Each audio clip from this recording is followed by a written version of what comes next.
Hello guys, welcome back to my channel. आज जो है हम फर्स्ट चैप्टर करने जा रहे हैं जीएसटी का, that is overview of GST. सबसे पहले हमारे पास डेफिनेशन आती है टैक्स की। टैक्स क्या होता है? टैक्स का मतलब होता है एक कंपल्सरी पेमेंट जो कि गवर्नमेंट जो है चार्ज करती है इंडिविजुअल के ऊपर, कॉरपोरेशंस के ऊपर। किस लिए चार्ज करती है? कि गवर्नमेंट जो है अपनी जो भी एक्टिविटीज़ वो करती है गवर्नमेंट, उनको फाइनेंस कर सके। So tax means compulsory payment. Levied का मतलब होता है charge by the government on individuals और corporations in order to finance government activities. दो फॉर्म होते हैं टैक्सेस के, पहला है डायरेक्ट टैक्स और दूसरा होता है इनडायरेक्ट टैक्स। डायरेक्ट टैक्स वो टैक्स होता है जो कि टैक्स पेयर के ऊपर ही इम्पोज किया जाता है, यानी कि चार्ज किया जाता है, और ये जो है डायरेक्टली पे किया जाता है गवर्नमेंट को। इस टैक्स का जो बर्डन होता है वो हम किसी दूसरे टैक्स पेयर पर या किसी दूसरे पर्सन पर शिफ्ट नहीं कर सकते। इनके क्या क्या एग्जांपल्स हैं? सबसे पहला है इनकम टैक्स, वेल्थ टैक्स, फिर है हाउस टैक्स और इलेक्ट्रिसिटी टैक्स। इनके बिल वही पे करता है या इनके ऊपर टैक्स वही पे करता है जिसके ऊपर ये इम्पोज्ड किया होता है। फिर हमारे पास सेकेंड फॉर्म आती है इनडायरेक्ट टैक्स की। इनडायरेक्ट टैक्स कौन से होते हैं? वो टैक्स होते हैं जो कि गुड्स और सर्विसेज पर लेविट किए जाते हैं, यानी कि इम्पोज किए जाते हैं, और इनका जो बर्डन होता है वो किसी दूसरे पर्सन पर शिफ्ट कर लिया जाता है। जो टैक्स पेयर होता है वो क्या करता है, किसी दूसरे पर्सन पर इसका जो बर्डन होता है वो शिफ्ट कर देता है। इसके क्या एग्जाम्पल्स हैं? आपके जीएसटी है, कस्टम ड्यूटी है, GST goods and services tax. अब डिफरेंस क्या है डायरेक्ट टैक्स और इनडायरेक्ट टैक्स के अंदर? बेसिस सबसे पहला है मीनिंग। डायरेक्ट टैक्स जो है are paid by the persons के द्वारा या किसी इंडिविजुअल के द्वारा या किसी कंपनीज के द्वारा पे किया जाता है। और किनको पे किया जाता है? गवर्नमेंट को, और डायरेक्टली पे किया जाता है। इनडायरेक्ट टैक्सेस जो हैं गुड्स एंड सर्विसेज पर लगते हैं। फिर उन्होंने बोला है burden of tax. Burden of tax क्या होता है कि अब यहाँ पर किस पर बर्डन पड़ता है उस टैक्स का? तो इस पर जो बर्डन होता है वो उनके इंडिविजुअल्स और कंपनी पर ही होता है, यानी जो टैक्स पेयर्स पर्सन्स होते हैं उन्हीं के ऊपर इसका डायरेक्ट बर्डन पड़ता है। लेकिन इनडायरेक्ट टैक्स के केस में जो अल्टीमेट बर्डन होता है वो सारा का सारा अल्टीमेट कंज्यूमर तक पहुंच जाता है, यानी जो कंज्यूमर्स होते हैं वही इस टैक्स को पे करते हैं, क्योंकि indirect tax goods and services पर लगता है और गुड्स और सर्विसेज कौन कंज्यूम करता है? कंज्यूमर। तो इसका बर्डन भी किस पर लगता है? कंज्यूमर पर। ठीक है। फिर नेक्स्ट है collection of tax. Collection of direct tax is difficult. Collection जो होता है डायरेक्ट टैक्स का वो डिफ़िकल्ट होता है। क्यों? क्योंकि यहाँ पर टैक्स इवेजन पॉसिबल हो जाता है, यानी टैक्स की चोरी होने के चांसेस रहते हैं। लेकिन इनडायरेक्ट टैक्स में जब कलेक्शन किया जाता है टैक्स का तो वो काफ़ी आसान होता है, क्योंकि यहाँ पर टैक्स इवेजन पॉसिबल ही नहीं है। फिर आता है एडमिनिस्ट्रेटिव कॉस्ट। अब एडमिनिस्ट्रेटिव कॉस्ट कौन सी होती है? गवर्नमेंट के वो मैकेनिज्म जो कि levy and collection of tax से रिलेटेड है, यानी अगर गवर्नमेंट किसी भी पर्सन पर टैक्स इम्पोज करती है या उस पर से टैक्स को कलेक्ट करती है और उस टाइम पे जो कॉस्ट लगती है उसको हम बोलते हैं एडमिनिस्ट्रेटिव कॉस्ट। अब ये जो एडमिनिस्ट्रेटिव कॉस्ट होती है डायरेक्ट टैक्स के लिए वो ज़्यादा होती है, लेकिन इनडायरेक्ट टैक्स के केस में ये जो कॉस्ट होती है ये लो होती है। उसके बाद है नेचर। जो डायरेक्ट टैक्स है वो प्रोग्रेसिव इन नेचर है और जो इनडायरेक्ट टैक्स है वो रिग्रेसिव इन नेचर है। प्रोग्रेसिव इन नेचर का मतलब होता है कि अगर इनकम बढ़ेगी इंडिविजुअल की या किसी कंपनी की तो डायरेक्ट टैक्स भी बढ़ेगा, लेकिन रिग्रेसिव इन नेचर का मतलब होता है कि इसका किसी भी तरह से इनकम पर कोई रिलेशन नहीं है, चाहे वो रिच पर्सन है चाहे वो पुअर पर्सन है, इसका सेम ही इफेक्ट पड़ता है। उसके बाद है इफेक्ट ऑन इन्फ्लेशन। इन्फ्लेशन का क्या इफेक्ट पड़ता है इसके ऊपर?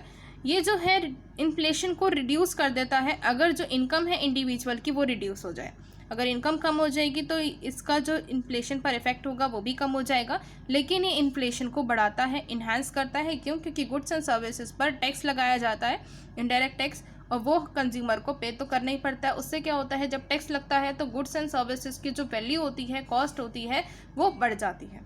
ठीक है, प्राइस भी बढ़ जाते हैं। So it increase inflation.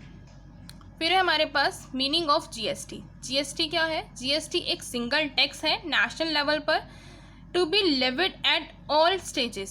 सारे स्टेजेस पर लेविड किया जाता है, इम्पोज किया जाता है, या कह सकते हैं चार्ज किया जाता है।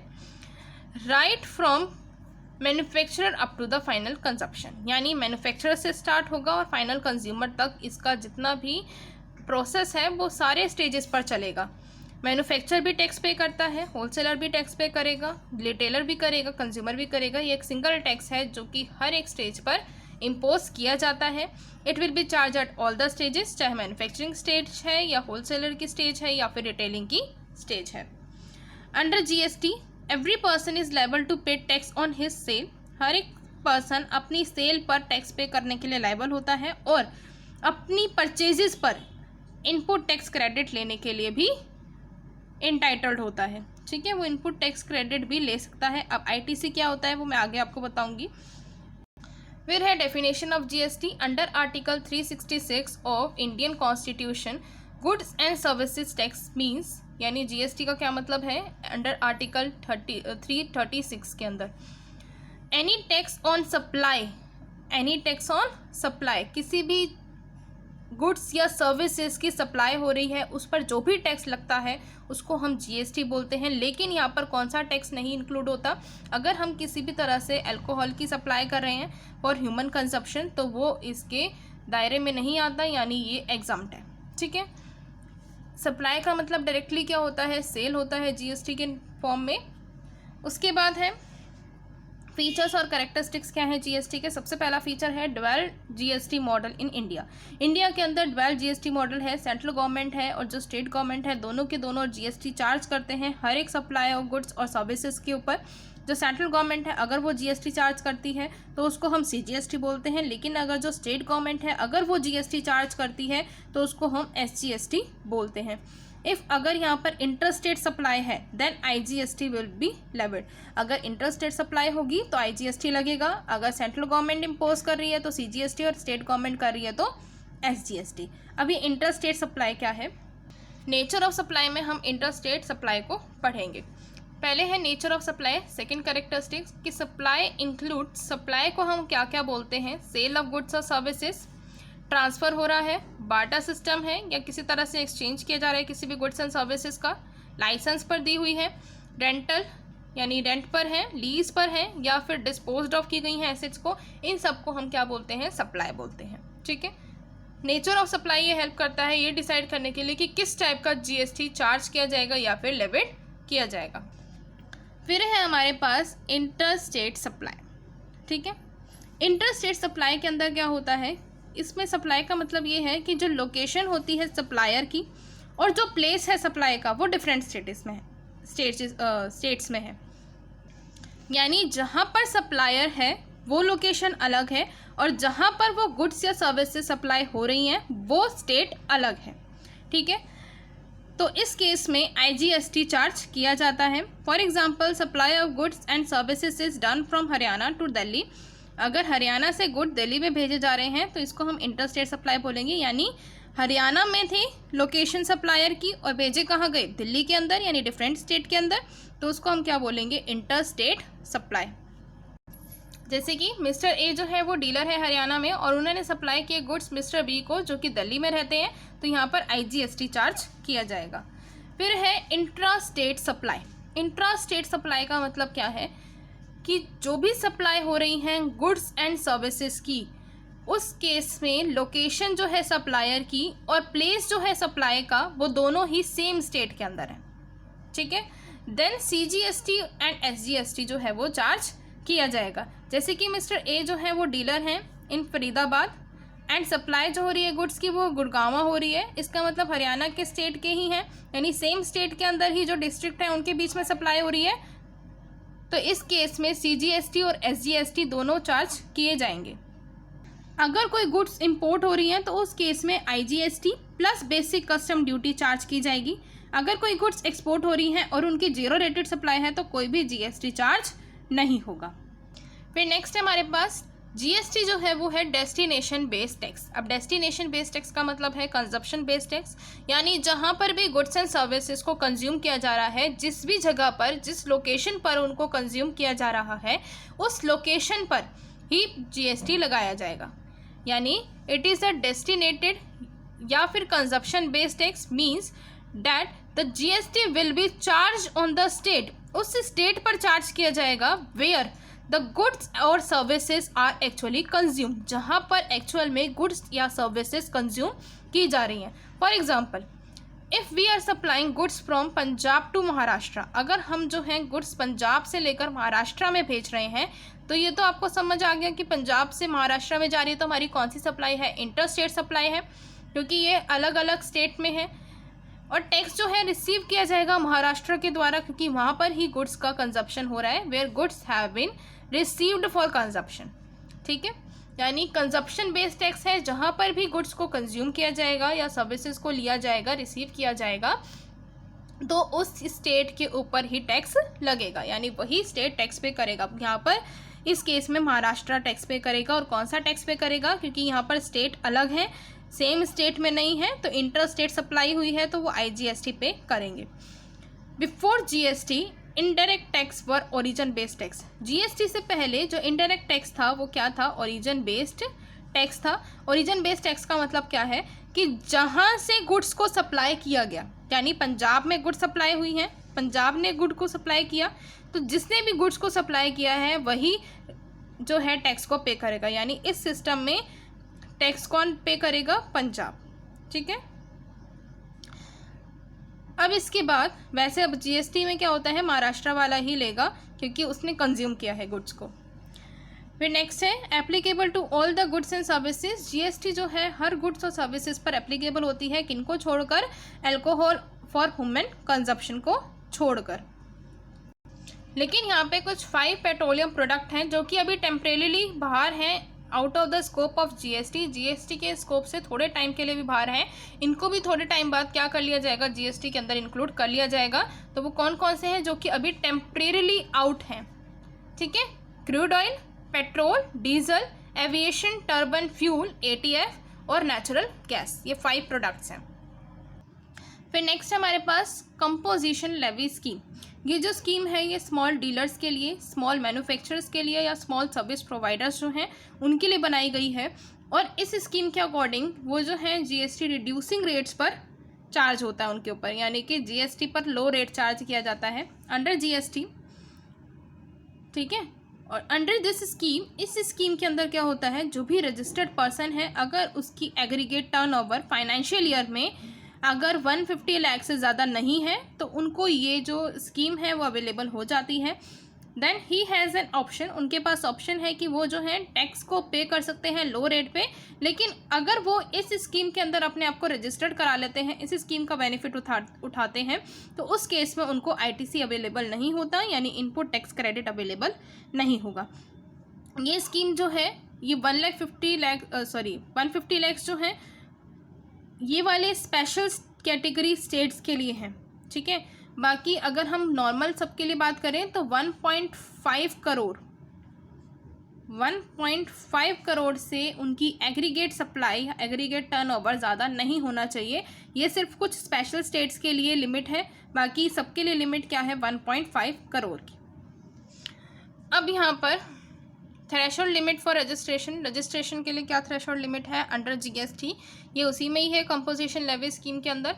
अगर किसी स्टेट की थ्रेशोल्ड लिमिट 10 लाख रुपीज़ है और फॉर गुड्स एंड सर्विसेज, ये वाले वो स्टेट हैं अगर उनकी 10 लाख है तो उनके लिए रजिस्ट्रेशन कराना कंपलसरी हो जाएगा। तो कौन कौन से स्टेट हैं, मणिपुर, मिजोरम, नागालैंड एंड त्रिपुरा। अगर उन दूसरे स्टेट्स हैं अरुणाचल प्रदेश, मेघालय, सिक्किम, उत्तराखंड, पौंडीचेरी एंड तेलंगाना, अगर इनकी जो है 20 लाख से थ्रेशोल्ड लिमिट बढ़ जाती है फॉर गुड्स, सिर्फ गुड्स के लिए, यहाँ पे सर्विसेज नहीं बोला है, यहाँ पे सर्विसेज बोला गया था लेकिन यहाँ पे सिर्फ गुड्स हैं, तो उस केस में उनको रजिस्ट्रेशन कराना भी कंपलसरी हो जाता है। फिर उन्होंने बोला है कि state with 20 lakh for services, यानी ये वाले वो स्टेट्स हैं अगर इनमें 20 लाख सर्विसेज से ज़्यादा हो जाती हैं और 40 लाख गुड्स के लिए ज़्यादा हो जाते हैं तो उस केस में उनको रजिस्ट्रेशन कराना कंपलसरी है। वो कौन से स्टेट हैं, Himachal Pradesh, Jammu and Kashmir, Assam and all other states. फिर नेक्स्ट है ITC। अब ITC क्या होता है एक्चुअल में, अभी हम पढ़ रहे थे कि ITC उसको अवेल नहीं होता है अगर वो कंपोजिशन लेवी स्कीम को ऑप्ट करता है। ठीक है, तो ITC क्या है, इनपुट का मतलब क्या है, इनपुट मीन्स मटेरियल और सर्विस परचेज, जो भी मटेरियल या सर्विस को परचेज किया गया है उसको हम क्या बोलते हैं, इनपुट। टैक्स क्रेडिट का मतलब क्या है, जो भी हम टैक्स पे करते हैं। ठीक है, इसमें मेनली क्या होता है, देखो ये पर्सन A है, मिस्टर A, ठीक है। अब ये जो मिस्टर ए है ये क्या कहता है, इसने क्या किया, अपना रॉ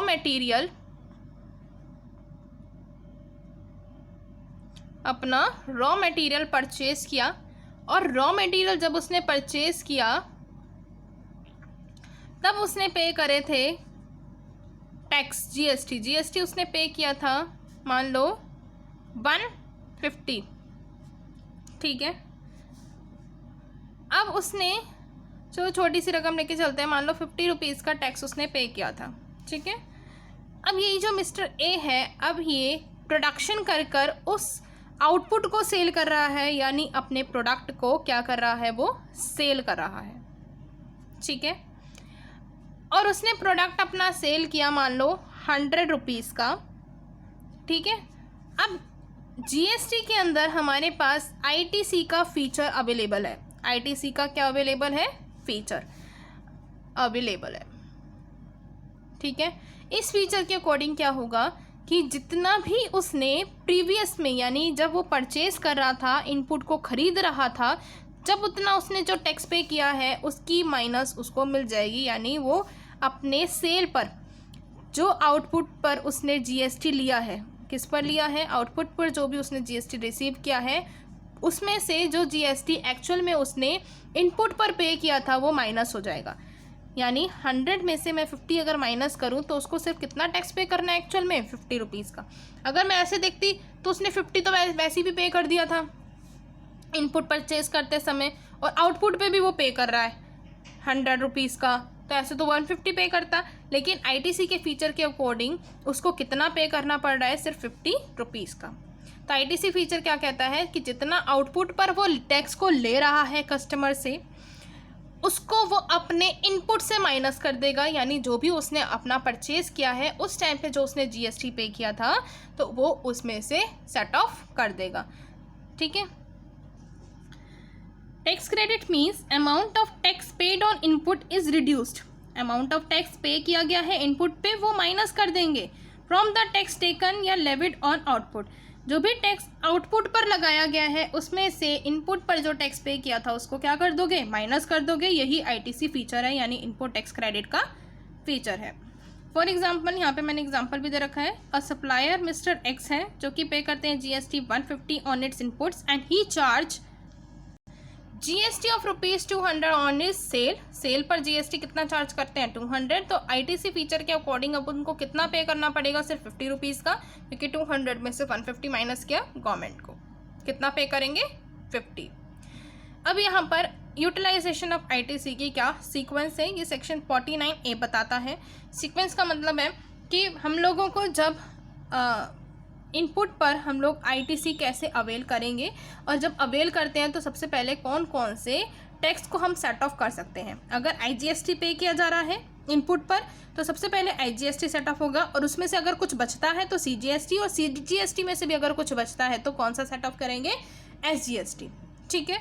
लेकिन अगर सीजीएसटी पे कर रहे हैं इनपुट पर तो उस केस में सबसे पहले सीजीएसटी को ही सेट ऑफ किया जाएगा, और सीजीएसटी में से भी अगर कुछ बच जाता है तो आईजीएसटी पर सेट ऑफ किया जाएगा। ऐसे ही एसजीएसटी है तो एसजीएसटी में सबसे पहले किस पर सेट ऑफ करेंगे, एसजीएसटी पर, फिर उसके बाद आईजीएसटी पर, ठीक है। फिर नेक्स्ट हमारे पास फीचर है कि ये मल्टी स्टेज टैक्स है। मल्टी स्टेज टैक्स का मतलब क्या है, ये एक सिंगल टैक्स है जो कि नेशनल लेवल पर चार्ज किया जाता है, सारी स्टेजेस पर चार्ज किया जाता है। कौन कौन सी स्टेजेस हैं, manufacturer to wholesaler, wholesaler to retailer, retailer to consumer, ये तीनों स्टेजेस पर एप्लीकेबल होता है। और यहाँ पर आईटीसी का फीचर भी तीनों स्टेजेस पर एप्लीकेबल होगा, ठीक है। क्योंकि यहाँ पर अब ये नहीं बता रखा, देखो उसमें हमने सिर्फ ये पढ़ा था कि आईटीसी का फीचर कहाँ पर अवेलेबल नहीं होता, अगर वो कंपोजिशन लेवी स्कीम के अंडर अपना रजिस्ट्रेशन करा लेता है। लेकिन ये तो नॉर्मल जीएसटी के पॉइंट्स हैं, तो यहाँ पर आईटीसी आपको अवेलेबल होगा तीनों के तीनों स्टेज पर, manufacturer to wholesaler, wholesaler to retailer और रिटेलर टू कंज्यूमर, ये 3 स्टेजेस हैं, ठीक है। फिर नेक्स्ट है वैल्यू एडिड टैक्स। जीएसटी जो है चार्ज किया जाता है every stage of distribution channel, manufacturer to wholesaler, wholesaler to retailer, retailer to consumer, हर किसी पर किया जाता है। अब ये वैल्यू एडेड टैक्स क्या है, देखो इसके एग्जांपल से देखते हैं। मान लो मैन्युफैक्चरर टू होलसेलर, मैन्युफैक्चरर ने क्या किया, वैल्यू ऑफ इनपुट, यानी उसने इनपुट परचेज किया 1000 रुपीज़ का, और उसमें कुछ वैल्यू एडिशन की, और वैल्यू एडिशन करना मस्ट है, ठीक है। वैल्यू एडिशन की 200 रुपीज़ की, तो टोटल कितना हुआ 1200। और मान लो सपोज जीएसटी जो है 10% का लग रहा है, तो 120 उसके ऊपर लगा। अब होलसेलर को कितने रुपए में मिला, 1200 रुपये में मिला वो प्रोडक्ट, 1200 को में मिल गया। अब वो जब रिटेलर को सेंड कर रहा है, रिटेलर को बेच रहा है, तो उस केस में उसने कुछ वैल्यू एडिशन किया 300 रुपये का, और 1500 रुपये का प्रोडक्ट बन गया। अब 1500 रुपये का प्रोडक्ट किसको मिल रहा है, कंज्यूमर को। रिटेलर क्या कर रहा है, कंज्यूमर को दे रहा है। अब 1500 रुपये में वो कंज्यूमर को देते वक्त कुछ वैल्यू एडिशन करेगा, उसने वैल्यू एडिशन मान लो किया है 400 रुपये का, तो टोटल प्रोडक्ट कितने का हो गया 1900 का, जो कि कंज्यूमर को मिल रहा है। ठीक है, अब यहाँ पर इन्होंने फिर से वही किया, जीएसटी लगाया 1500 पर 10%, 1900 पर 10%। अब आईटीसी कैसे मिलता है, जितना हम लोग इनपुट परचेज करते हैं उसके ऊपर आईटीसी मिलता है। इसमें तो पहले का कोई इन्फॉर्मेशन गिवन नहीं है कि उन्होंने कितने का किया था, तो अब इसको तो आईटीसी नहीं मिलेगा। ठीक है, तो इसका तो 120 हो गया। अब 120 मैन्युफैक्चर टू होलसेलर का था, ठीक है ना, तो यहाँ पर अब उसने अगर 150 पे जो है सेल पर ले रहा है, तो 120 उसने पे किया होगा होलसेलर ने, तो 120 वहाँ पर आईटीसी लेस हो जाएगा। अब रिटेलर ने क्या किया, 190 रुपीज़ चार्ज करा है कंज्यूमर से, और उसने कितना पे किया था 150 पे किया था, तो 150 वो यहाँ पे कर देगा, मतलब माइनस कर लेगा आईटीसी, क्योंकि इनपुट जो होता है हम लोग परचेज जो करते हैं उस परचेज पर जो जीएसटी पे किया जाता है उसको हम माइनस कर देते हैं, तो इन्होंने नॉर्मली वो माइनस कर दिया। बाकी अब कितना बचा 30 और 40, यानी इनको तो 30 और 40 ही देने पड़ेंगे, बट यहाँ पर जो मैन्युफैक्चर है उसको 120 रुपीज़ का ही जीएसटी पे करना पड़ेगा। बाकी यहाँ पर एक आरसीएम का यानी रिवर्स चार्ज मैकेनिज्म का एक फीचर है जो कि इस जीएसटी को भी रिड्यूस कर देता है। फिर है रेट ऑफ जीएसटी। अब जीएसटी के रेट कौन कौन से होते हैं, 0%, 5%, 12%, 18%, 28% फॉर आईजीएसटी। और अगर ये आईजीएसटी के लिए लग रहा है, मान लो हमारा 18% आईजीएसटी के लिए लग रहा है, ठीक है, मान लिया।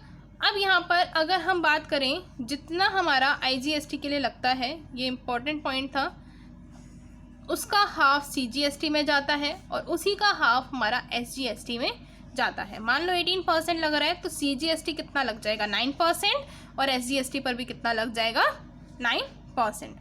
अंडर जीएसटी मैक्सिमम रेट जो होता है वो 40% होता है जीएसटी का, जो कि चार्ज किया जा सकता है, लेकिन प्रेजेंटली हाईएस्ट रेट कितना चल रहा है 28% का। ठीक है, फिर नेक्स्ट है एप्लीकेबिलिटी। जीएसटी जो है वो एप्लीकेबल है होल ऑफ इंडिया, यानी पूरे भारत में इसका एप्लीकेशन है, जम्मू एंड कश्मीर को भी इंक्लूड करके। फ्रांस जो है वो फर्स्ट कंट्री था जिसने जीएसटी को इम्प्लीमेंट किया था इन 1954, और प्रेजेंटली 160 कंट्रीज़ यही सिस्टम को फॉलो कर रही हैं, और ये जो है अडॉप्ट किया गया था इंडिया में ऑन 1 जुलाई। लेकिन इसका जो प्रपोजल चल रहा था जीएसटी का वो 2004 में चल रहा था बाय कैलका टास्क फोर्स इन 2004, लेकिन इसको इम्प्लीमेंट कब किया गया 1 जुलाई 2017 को। ठीक है, फिर है goods and services tax network. ठीक है, अब goods and services tax network has been set up to provide a shared IT infrastructure, यानी ये जो नेटवर्क है इसलिए सेटअप किया गया कि आईटी का जो है फीचर भी यहाँ पर मिल जाए, उसका इंफ्रास्ट्रक्चर भी यहाँ पर मिल जाए, और सर्विसेज टू जितनी भी सर्विसेज सेंट्रल गवर्नमेंट या स्टेट गवर्नमेंट या टैक्स पेयर वगैरह को दी जाती हैं तो वो भी आसानी से उनको दी जा सकें। ठीक है, और गवर्नमेंट को भी आसान हो सके टैक्स को इम्पोज करना, टैक्स को कलेक्ट करना। ठीक है ना, तो इसलिए जीएसटी का जो है नेटवर्क दिया गया। अब ये जो नेटवर्क है इसकी क्या फंक्शन है, रजिस्ट्रेशन को करवाना, यानी वहाँ पर आप अपने जीएसटी नेटवर्क पर अपना खुद का रजिस्ट्रेशन वहाँ पर करा सकते हैं। दूसरा, forwarding the returns to central and state authorities, जो भी आपकी रिटर्न्स हैं, रिटर्न्स फाइल करते हैं, जैसे इनकम टैक्स की रिटर्न फाइल होती है वैसे इनकी भी रिटर्न फाइल होती है, तो रिटर्न फाइल जो की जाती हैं वो सेंट्रल गवर्नमेंट और स्टेट गवर्नमेंट को फॉरवर्ड करना, ये भी कहाँ से हो सकता है जीएसटी नेटवर्क से। Matching of tax payment details with banking network, banking network के अकॉर्डिंग आपने जितनी भी टैक्स पेमेंट करनी है उनकी डिटेल को क्या करते हैं, मैच कर देते हैं।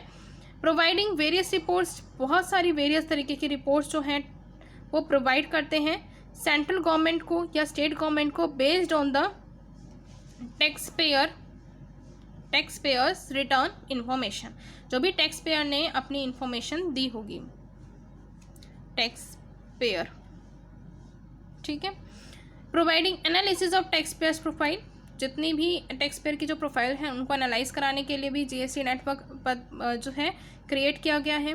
Running the matching engine for matching reversal and reclaim of ITC को भी आप क्लेम भी कर सकते हैं, रिक्लेम भी कर सकते हैं। हर जो भी प्रॉब्लम या जो भी चीज़ें जीएसटी से रिलेटेड हैं वो हम जीएसटी नेटवर्क पर कर सकते हैं। ये एक वेबसाइट है जिसके थ्रू सारा का सारा काम होता है जीएसटी का, चाहे वो रजिस्ट्रेशन है, चाहे वो आप आईटीसी क्लेम कर रहे हैं, चाहे आप यहाँ पर एंट्रीज वगैरह भी सारी की जाती हैं। ठीक है, सब कुछ यही होता है। फाइल रिटर्न वगैरह भी यहीं की जाती है। गवर्नमेंट को अगर किसी की प्रोफाइल भी चेक करनी है तो वो यहाँ करेगी। ठीक है, और इनको क्या होता है, एक आइडेंटिफिकेशन नंबर दे दिया जाता है। जो टैक्स पेयर्स होते हैं उन आइडेंटिफिकेशन नंबर के अकॉर्डिंग वो अपनी फाइल वगैरह रिटर्न करते हैं। आज हम यहीं तक का ही टॉपिक करेंगे। नेक्स्ट वीडियो में हम करेंगे नेक्स्ट टॉपिक। सो मिलते हैं नेक्स्ट वीडियो में। Bye bye.